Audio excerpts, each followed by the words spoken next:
जय श्री गणेश। दक्ष तथा देवताओं का अनेक प्रकार अपशकुनों एवं उत्पात सूचक लक्षणों को देखकर भयभीत होना। ब्रह्मा जी इस प्रकार गणों सहित वीरभद्र के प्रस्थान करने पर दक्ष तथा देवताओं को अनेक प्रकार के अशुभ लक्षण दिखाई पड़ने लगे और गणों सहित वीरभद्र के चल देने पर वहां अनेक प्रकार के उत्पात होने लगे। हे देवेश, यज्ञ विध्वंस की सूचना देने वाले तीन प्रकार आध्यात्मिक, आधिदेविक और अधिभौतिक ये अपशगुन होने लगे। हे तात, दक्ष की बाई आंख, बाई भुजा और बायां कंधा फड़कने लगा और जो अनेक प्रकार के कष्ट देने वाली तथा स्वर्था अशुभ की सूचक थी, उस समय दक्ष के यज्ञ स्थल में भूकंप उत्पन्न हो गया और दक्ष को दोपहर में अनेक अद्भुत नक्षत्र दिखने लगे। दिशाएं मलिन हो गई और सूर्य चित्तकबरा हो गया और सूर्य पर हजारों घोड़े पड़ गए और जिससे वह भयंकर दिखाई पड़ने लगा। बिजली तथा अग्नि के समान दीप्तिमान तारे टूटकर गिरने लगे। नक्षत्रों की गति टेढ़ी और नीचे की ओर हो गई। हजारों गिद्ध दक्ष के सिर को छूकर उड़ने लगे और उन गिद्धों के पंखों की छाया से यज्ञ मंडप ढक गया और यज्ञ भूमि में सियार तथा उल्लू शब्द करने लगे।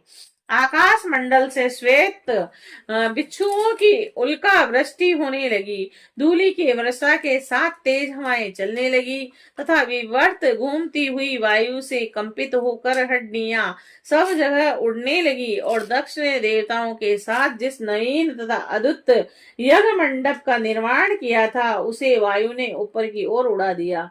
दक्ष आदि सभी लोग अद्भुत प्रकार से रक्त का वमन करने लगे और हड्डी से समन्वित मांस खंड बार बार उगलने लगे और वे सभी लोग वायु के झोंके से हिलते हुए दीपक के समान कांपने लगे और शस्त्रों से आहत हुए प्राणियों के समान दुखित हो गए। और इस प्रकार वन में प्रातः काल समय कमल पुष्पों पर तुषार और ओस की वर्षा हुई और इस प्रकार शब्द करते हुए बाष्प की वर्षा होने लगी। जिस प्रकार रात्रि में कमल तथा दिन में कुमुद बंद हो जाते हैं, उसी प्रकार दक्ष आदि की विशाल आंखें भी अचानक बंद हो गई और आकाश से रक्त की वर्षा होने लगी। दिशाएं अंधकार से ढक गई तथा सभी प्राणियों को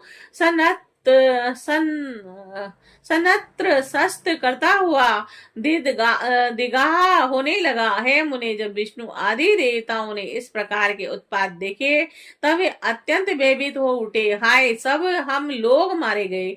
और इस प्रकार कहते हुए वे मूर्छित होकर पृथ्वी पर इस प्रकार गिर पड़े जैसे नंदी के वेग से किनारे पर वृक्ष गिर जाते हैं।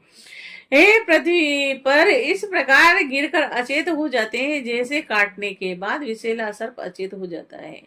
हे, और कभी गेंदे के समान पृथ्वी पर गिरकर पुनः उड़ जाते हैं। तदंतर वे ताप से व्याकुल होकर पुररी पक्षी की भांति विलाप करते थे एवं उक्ति तथा प्रयुक्ति का शब्द करते हुए रो रहे थे। उस समय विष्णु सहित सभी लोगों की शक्ति कुंठित हो गई और वह आपस में एक दूसरे के समेत कंठ प्रयत्न कछुए के समान लौटने लगे। और इसी बीच वहां समस्त देवताओं और विशेषकर दक्ष को सुनाते हुए आकाशवाणी हुई। आकाशवाणी बोली, है दक्ष, तुम्हारे जन्म को धिक्कार है। तुम महामूढ़ और पापात्मा हो। शिव के कारण आज तुम्हें महान दुख प्राप्त होगा और जिसका निवारण नहीं हो सकता। यहाँ जो तुम्हारे सहायक मूर्ख देवता उपस्थित हैं, उन्हें भी महान दुख होगा, इसमें संशय नहीं है। ब्रह्मा जी बोले, हे मुनि, उस आकाशवाणी को सुनकर और उन उपद्रवों को देखकर दक्ष तथा अन्य देवता आदि भी अत्यंत भयभीत हो उठे और उस समय दक्ष मन ही मन अत्यंत व्याकुल हो कांपने लगे और अपने प्रभु लक्ष्मीपति भगवान विष्णु की शरण में गए। भयभीत तथा बेशुद्ध वे दक्ष स्वयं जन वत्सल देवाधिदेव विष्णु को प्रणाम करके तथा उनकी स्तुति करने लगे।